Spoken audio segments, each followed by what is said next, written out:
autrui, mais sans l'intention vraiment de tuer. Comme par exemple, l'exemple qui est le plus souvent donné, c'est le chasseur qui va chasser, il croit voir le gibier, il tire, mais malencontreusement, sa balle va toucher un autre chasseur et ce malheureux périt de ses blessures. Donc le meurtrier, c'est qui? C'est le premier chasseur. Mais en aucun cas, il n'a voulu tuer cette personne. C'est une erreur, il a mal visé, ou il s'est trompé, il pensait que ce chasseur c'était un gibier, étant donné qu'il y avait en face de lui les feuillages, les branchages, etc. Mais il a tué un innocent. C'est ce qu'on appelle le meurtre involontaire. Il y a encore un autre meurtre, c'est un meurtre qui ressemble à un meurtre prémédité. Qu'est-ce que ce meurtre ressemblant au meurtre prémédité? C'est, selon l'avis de Imam Abu Hanifa rahmatullah alayh, lorsqu'une personne tue autrui avec un ustensile, avec quelque chose qui n'est pas catalogué dans le domaine des armes. Parmi les armes, nous avons le couteau, l'épée, le fusil, la mitrailleuse, la bombe, tout ce qui tue. Donc, si une personne tue autrui avec autre chose qu'une arme, comme par exemple, il donne l'exemple, un gros rocher ou un bâton, on frappe à mort quelqu'un, avec un bâton, en général, on ne meurt pas. Si on frappe quelqu'un avec un bâton, cette personne aura mal, mais cette personne ne va pas mourir. Si on prend un galet et on lance sur quelqu'un, alors cette personne ne va pas mourir. Cette personne aura mal, mais cette personne ne mourra pas. Mais maintenant, si on prend ce bâton ou ce galet et on les frappe à des endroits précis, ou avec une fence, une grande fence, alors cette personne mourra de ses blessures et de ce coup, par rapport à ce coup. Mais ce bâton ou ce galet ne sont pas des armes. Donc, Imam Abu Hanifa rahmatullah alayh, il dit que lorsqu'une personne a tué avec ce genre d'ustensile, ce ne sera pas un meurtre dans le jargon islamique, on n'appellera pas cela un meurtre prémédité, mais un meurtre qui ressemble à un meurtre prémédité. Et les élèves d'Imam Abu Hanifa rahmatullah alayh, Imam Muhammad et Imam Abu Yusuf alayhimur rahma, eux sont d'avis que lorsque l'on tue avec quelque chose qui en général n'amène pas la mort. Par exemple,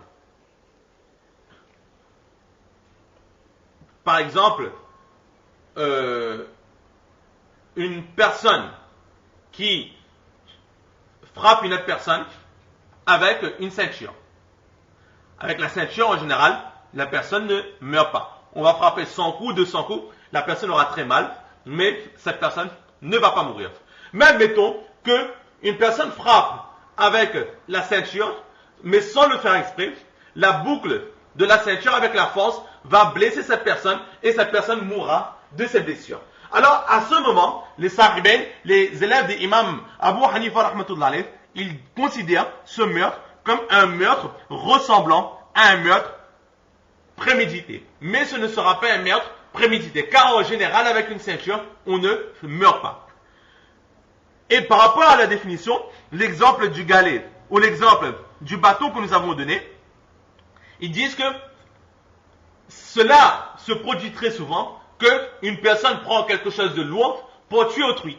Donc, lorsqu'on tue avec un galet ou avec un bâton, ils classifient ce meurtre dans les meurtres prémédités, contrairement à leur professeur, Imam Abu Hanifa rahmatullah alayh. De la même façon, pour eux, jeter quelqu'un dans un puits ou dans un ravin est considéré comme un meurtre prémédité. Alors que Imam Abu Hanifa rahmatullah alayh, il considère ces deux meurtres, lorsque l'on jette quelqu'un dans un puits ou dans un ravin, comme un meurtre ressemblant à un meurtre prémédité. Car un puits et un ravin ne sont pas des armes. Donc là, c'est une petite divergence dans la définition. Toujours est-il que la fatwa, l'application est sur l'enseignement de Imam Abu Hanifa rahmatullah alayh. Pourquoi est-ce que nous avons donné ces définitions? Parce que tout simplement, en islam, nous étions sur le point que est-ce qu'il est possible qu'un innocent paye pour un coupable? L'exemple que nous avons donné par rapport aux terroristes et par rapport à au tremblement de terre, les exemples que nous avons donnés et l'objection qui avait été mise en place, que comment se fait-il que ce sont des innocents qui payent pour les criminels? Nous avons donné la première réponse, qui était que ces personnes étaient aussi fautives, étant donné qu'elles n'ont pas empêché le mal de se propager. Et une deuxième réponse qui est donnée, c'est qu'effectivement, justement pour affirmer, pour appuyer la réponse que nous avons donnée que ces personnes sont aussi fautives, car elles n'ont pas empêché le mal de se produire, de se propager, c'est que, en islam, lorsqu'il y a un meurtre involontaire ou un meurtre ressemblant à un meurtre prémédité, selon les différences de définition que nous avons données. Alors que se passe-t-il? Le criminel sera certes condamné, etc., mais il y aura des dédommagements à payer. Un dédommagement que l'on appelle le diyat. Et le dédommagement de ce meurtre sera obligatoire sur un groupe de personnes que l'on appelle les aqila. Le dédommagement ne sera pas obligatoire sur le coupable lui-même. Il ne devra pas s'acquitter lui-même de tout ce dédommagement. Mais le dédommagement sera partagé sur ce groupe de personnes qu'on appelle les aqila. Les aqila, c'est quoi? Ce sont les personnes qui restent en contact le plus souvent avec ce coupable. Parfois, ce sont les gens de la famille. Il y a énormément de définitions. Nous n'allons pas entrer dans les détails, mais simplement quelques exemples. Parfois, on dit que ce sont les collègues de bureau. Par exemple, une personne qui travaille à EDF, et donc un employé qui a mal fait son travail. De cela, il y a eu un court-circuit, un feu, ou des personnes qui sont mortes. Donc ce n'est pas un meurtre prémédité. Il y aura les dédommagements à payer. Et selon les règles islamiques, qui devra payer les dédommagements? Ce seront, ici selon la loi française, c'est EDF lui-même la compagnie qui va payer. Mais dans la loi islamique, ce sont toutes les personnes qui travaillent dans l'électricité, les collègues d'EDF, les responsables d'EDF, etc., etc. Chacun devra mettre la main à la poche pour payer ces dédommagements. Alors que les collègues, ni la compagnie n'est pas fautif de cela. C'est l'employé qui a fait une faute, c'est lui qui doit payer. Alors qu'en islam, ce sont toutes les personnes qui sont en contact avec cette personne qui devront payer. Pourquoi? Parce que tout simplement, vous savez que cette personne peut commettre des fautes. Vous savez que vous restez avec cette personne, vous savez que de temps en temps il est étourdi. Alors pourquoi est-ce que vous n'avez pas envoyé quelqu'un pour superviser son travail? Pourquoi est-ce que vous l'avez fait entièrement confiance? Pourquoi est-ce que d'un côté, c'est aussi de votre faute si ce malheur est arrivé? Vous auriez dû mieux vérifier. Vous auriez dû envoyer 2 personnes sur place. Si 2 personnes n'étaient pas suffisantes, 3 personnes sur place, etc., etc. Donc, par rapport à ce manque de vigilance, vous aussi vous êtes fautif et donc vous devrez payer. Donc, nous voyons là un exemple où des innocents payent pour les fautifs.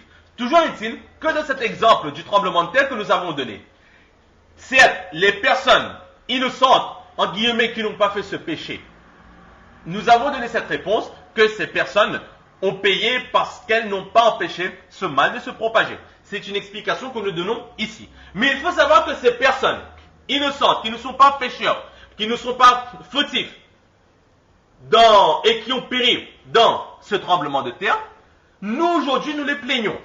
Nous disons tout simplement que oui, ils étaient innocents, Allah les a pris, etc., etc. Mais ces personnes sur qui nous pleurons, eux, après ce cataclysme, ne se plaignent pas auprès d'Allah subhanahu wa ta'ala. Ces personnes sont heureuses de ce qui leur est arrivé. Pourquoi? Parce qu'aux yeux d'Allah subhanahu wa ta'ala, ces personnes ont obtenu le degré de shahadat, le degré de martyr. Et le degré de martyr, la personne qui meurt et qui obtient le degré de martyr, alors c'est une personne qui obtient l'un des plus hauts degrés aux yeux d'Allah subhanahu wa ta'ala. Ce qui compte, ce n'est pas la vie éphémère de ces bas, mais ce qui compte, c'est la vie de l'au-delà. Et ils payent entre guillemets pour les autres, mais en même temps, ils obtiennent le plus haut ou l'un des plus hauts degrés aux yeux d'Allah subhanahu wa ta'ala. Ils ont le degré de shahada. Donc, en apparence, ces personnes subissent la colère d'Allah alors qu'elles sont innocentes, mais en réalité, ces personnes sont les gagnants de cette affaire, car ils ont tout simplement le degré de shahada. Donc là, c'est ce que nous pouvions dire au sujet de cette objection. Juste pour terminer dans cette petite règle de jurisprudence au niveau d'Aqila, cela viendra ultérieurement dans les hadiths qui vont suivre, mais aujourd'hui juste pour préciser, à quel moment est-ce que les Aqila, donc ce groupe qui vit avec le fautif, devra mettre la main à la poche pour payer les dédommagements.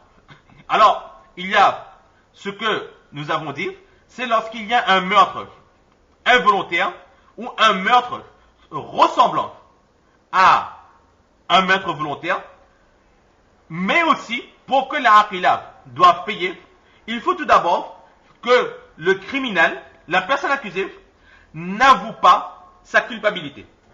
Elle a fait, mais il ne faut pas qu'elle avoue que oui, effectivement, c'est de ma faute, j'ai commis une faute, j'étais conscient de cette erreur, etc. Elle n'avoue pas, elle ne se rend pas elle-même coupable par ses aveux de ce qui s'est produit. Si elle se rend coupable, alors les Aqila n'auront pas à payer. Mais il faut vraiment que, par exemple, cet agent dit que non, mon travail a été entièrement bien fait, à aucun moment je n'ai commis de faute, il n'y a aucune faille, faites des expertises, faites des analyses, faites votre enquête si vous voulez, mais à aucun moment je n'ai commis de faute. Et si vraiment vous trouvez une faute, alors c'est un sabotage de quelqu'un qui veut me détruire. Là, à ce moment, il faut voir, c'est une condition. Ensuite, il faut aussi qu'il n'y ait pas eu d'entente entre les parties. Il faut savoir que lorsqu'il y a un malheur de cette façon, un accident ou un crime, etc., les familles de la victime peuvent faire un compromis avec le coupable. Que bon, au lieu que l'on porte plainte contre toi, alors tu vas nous payer les dédommagements et nous demandons telle somme comme dédommagement. C'est ce qu'on appelle le solah, les ententes. Il ne faut pas non plus qu'il y ait d'entente. Que par exemple, la compagnie ou la personne, l'agent mis en cause, si elle essaie de parler avec la famille de la victime en disant que bon, au lieu de porter plainte, emmener cela devant la justice, bon, je vais te payer, ou bien de mon salaire, je vais te donner ça, ou l'entreprise elle-même dit que bon, nous allons vous donner ça pendant un certain temps, etc. Il ne faut pas qu'il y ait ce genre d'entente. Mais que l'entreprise reste ferme, que nous n'avons commis aucune faute, notre agent n'a commis aucune faute, les familles de la victime sont fermes, que nous ne voulons aucun dédommagement, mais nous voulons que la justice soit faite, que le juge fasse son jugement. Donc, qu'il y ait un meurtre involontaire ou ressemblant à un meurtre prémédité, mais n'étant pas prémédité, qu'on appelle Shibh Hamad, selon les explications que nous avons fait précédemment, qu'il n'y ait pas eu d'entente entre les parties, que le fautif n'avoue pas sa faute, et aussi que le fautif soit une personne libre, ne soit pas un esclave. Alors, à ce moment-là, les Aqila, c'est-à-dire les personnes qui restent à proximité en compagnie de cette personne, devront mettre la main à la poche pour payer ces dédommagements. Donc là, c'est juste pour terminer cette petite règle de jurisprudence.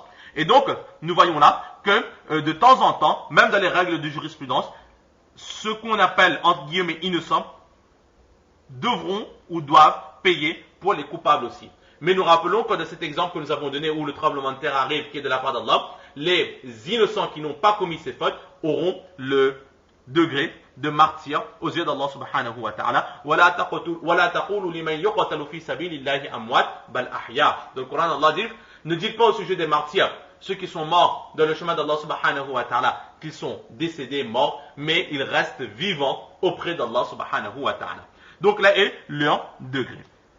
Donc nous allons nous arrêter ici aujourd'hui sur ces explications des intentions, et Inch'Allah la prochaine fois nous allons continuer dans l'explication de ce hadith. Allah subhanahu wa ta'ala nous donne le tawfiq de comprendre ces quelques paroles, surtout de mettre en pratique et de propager. Wa ma tawfiqi illa billah.